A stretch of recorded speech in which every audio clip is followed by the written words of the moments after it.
up, guys? The last time we met, I'm talking about the ninth graders. And also, obviously, if 10th graders are watching this, then you have seen multiple videos of mine. But the ninth graders, this is my second video for Merchant of Venice with you guys. And the last time I introduced the play to you, then I had a small clip of Act 1, Scene 1, where we covered only one dialogue. Today, I hope to do more, okay? And hopefully, you'll get into the flow of the language and you'll enjoy the play. So, quick recap. The last time we were on in Venice street and we saw Antonio walking along with two of his friends, and both of the friends are trying to figure out why Antonio is sad. And the first dialogue deals with Antonio himself uh, admitting that he's sad, but he has no idea why he's sad.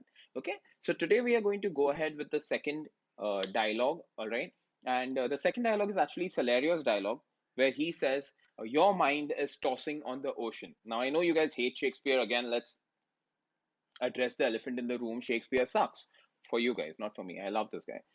But look at the beauty of his language.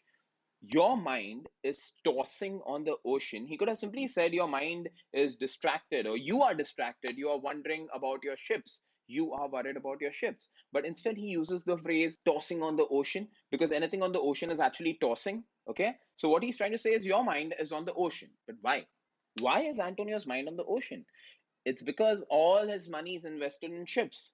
Now, if I invest all my money in a bank and if that bank has an issue, or if that bank uh, loses all my money, that happened recently, I'll get worried, right? I'm going to get tense. My mind will constantly be with my money, which is invested in that bank.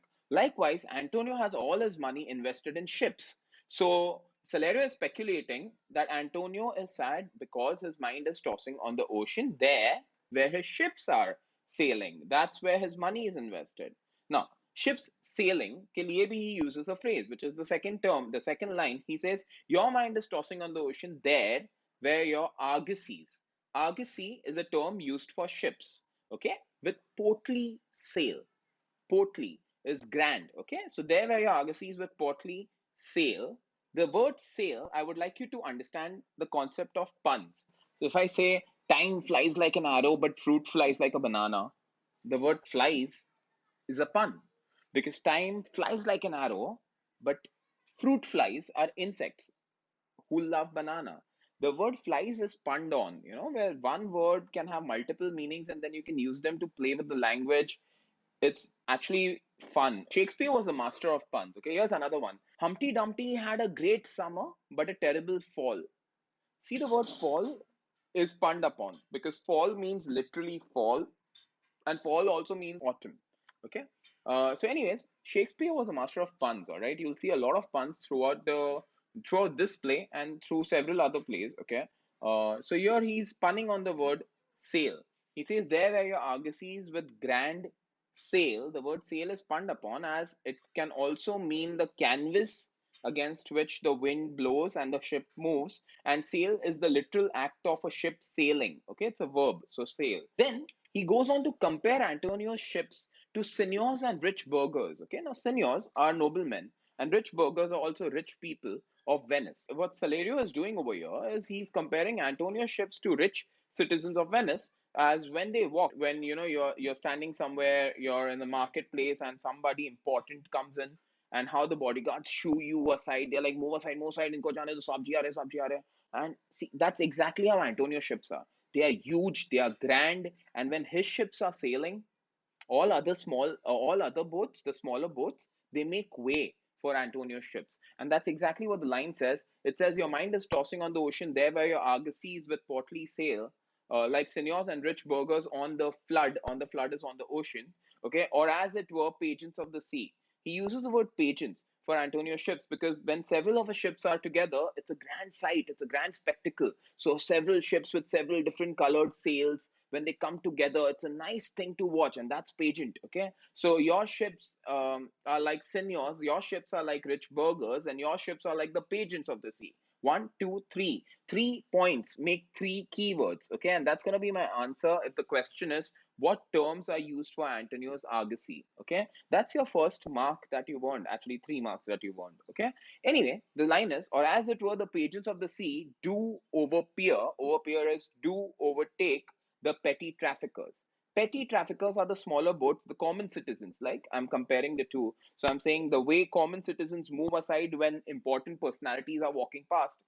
Likewise, your ships, when they are on the ocean, all the other boats make way for them. So your ships overpeers are overtaking the petty traffickers. Petty traffickers are the simpler ships, the smaller boats. That courtesy to them is that bow down. The other ships are courteous. They're courteous, they're polite. The other ships, the smaller boats, they're courteous, they bow down and they make way for Antonio's ships to pass by. So as they overpeer the petty traffickers, that courtesy to them, do them reverence. Do them reverences, pay them respect. The word reverence is respect. So the smaller boats are paying respect to the bigger ships, which are Antonio's argosies. Okay, so they do them reverence as they fly by them with their woven wings. They, Antonio ships, fly by, sail. Them are the smaller boats. So as Antonio ships fly by them with woven wings are with the sails. The woven wings is another term for sails. One more thing I want to add here is if you noticed, I compared Antonio's ships to seigneurs and rich burghers, and I compared the smaller boats to petty traffickers.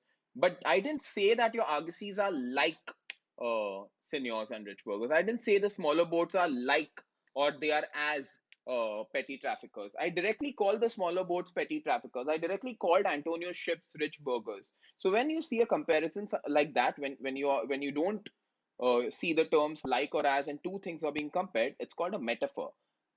Now I know those who are watching this video who know metaphors must be wondering क्या समझा रहे हो sir, like metaphor किसको नहीं आता है?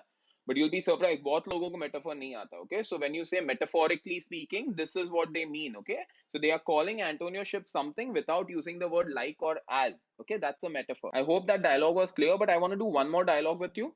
So again, we go slow, okay? But let's do one more dialogue. That's the next dialogue, Selenio's dialogue, because it's a flow, right?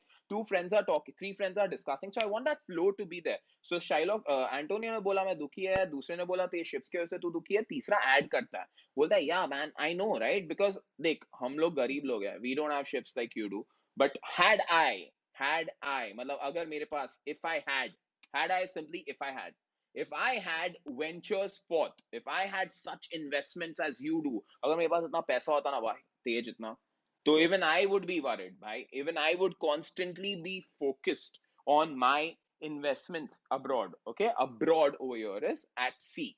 So he says, believe me, sir, is believe me, Antonio. Had I such ventures forth, अगर मेरे पास इतना पैसा होता, if I had such investments as you do, the better part of my affections is my focus.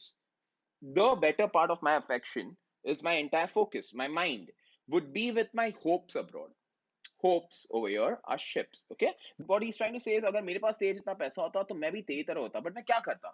Because the last time Antonio said कि मैं इतना focused हूँ अपने sadness पे कि यार मैं you know ध्यान नहीं दे पा रहा हूँ कोई चीज में. तो ये सेलेनियो भी वही बोल रहा है. वो बोल रहा है अगर मेरे पास भी इतना पैसा होता तेज इतना, तो my mind would constantly be on my ships. The whole day I would be doing things related to my ships. I would be plucking the grass to see where sits the wind. Now, plucking the grass to see where sits the wind is simply the act of plucking a grass and letting it go, leaving the grass to see in which direction the grass is flowing so that you know which direction the winds are blowing in, so he can estimate which direction his ships are going in. Okay, उस जमाने में Google maps नहीं था, तुम लोगों को मालूम है ना ये बात? I mean नहीं मालूम है तो you have some serious studying to do. Okay, so since there was no internet and there was no way of possibly knowing where his ships were, so he's like my mind would constantly be with my ships and I would be plucking the grass to see where the wind is blowing, or I would be peering into maps. Peering is constantly staring into. I would be staring into maps to see where my ship is going to stop next. So I would be peering in the maps for ports and harbors and roads. Ports, piers. Again, the word pier and pier are homophones, right? So pier is peering, I would be looking into. And the second piers, Piers, piers, are small harbors. Okay, so I would be looking into the map for ports and piers and roads. Roads are basically the routes which my ships might be taking. And every object, everything that might make me fear, which might make me worry, every object, everything that might make me think about any unfortunate incident that my ships can face, will make me sad.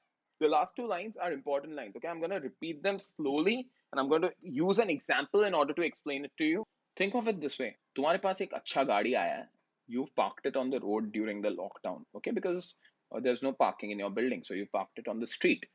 Now, you're watching TV, and then on TV you watch an ad where a child is scratching along the side of a parked car. ऐसे ही बच्चे येड़े होते हैं, वो लोगों को बस करना होता है. नहीं, तुम लोग नहीं, तुम लोग awesome हो. I'm talking about those kids who are meaninglessly, they pick their nose and they're like doing, they play with it, or possibly they'll just take a key and ऐसे ऐसे ऐसे गाड़ी में ऐसे डिजाइन करते हैं. जस्ट ऐसे ही मजा आता है उनको करने में. कीड़े चल रहे, खुजली हो रही है, तो वो लोग करते हैं. तो ऐसा एक एड है, तुम लोग ने वो एड देखा. What's the first thought that will cross your mind? Your own car. You're going to wonder about your own car and you want to just get out of the door and go and check if something like this had happened to your car as well. And that's exactly what Selenio is trying to say. He says every object, every ad that I watch in which someone's car is being destroyed by some child will make me think of my car being possibly destroyed by some child. Example दे रहा हूँ. वो यही बोल रहा है. He says every object that might make me fear misfortune to my ships will no doubt make me sad. तो Antonio भाई साहब, आप सैड इसलिए हो बिकॉज क्लियरली आपका सारा पैसा शिप्स में इन्वेस्टेड है, और इतना सारा पैसा अगर हमारे पास होता और हमारे पैसे भी इतने शिप्स में इन्वेस्टेड होते, so we would also be sad, no doubt. Alright. So I hope you understood two dialogues. So overall, you've done Antonio's dialogue, you've done Salario's dialogue, you've done Selenio's dialogue. It's not a big achievement. What you've done is only three dialogues. You guys are too slow. Actually, I'm slow. I'm going slow with you. But I'm hoping कि अगर ये तीन dialogue तुम लोगों को कल किसी ने बोला समझाने को, so you'll be able to explain properly. All right. So I hope everything was nice with you. We will keep doing this. Let's do three dialogues. I'm not in a rush. Okay. I'm not in a rush. Let's go slow. कोई जल्दी नहीं है. But एक बार तुम लोग को flow आ गया ना, तो फिर it will be very easy to move ahead with the whole play nicely. All right. So take care. I hope you guys had fun. I love you guys. Bye.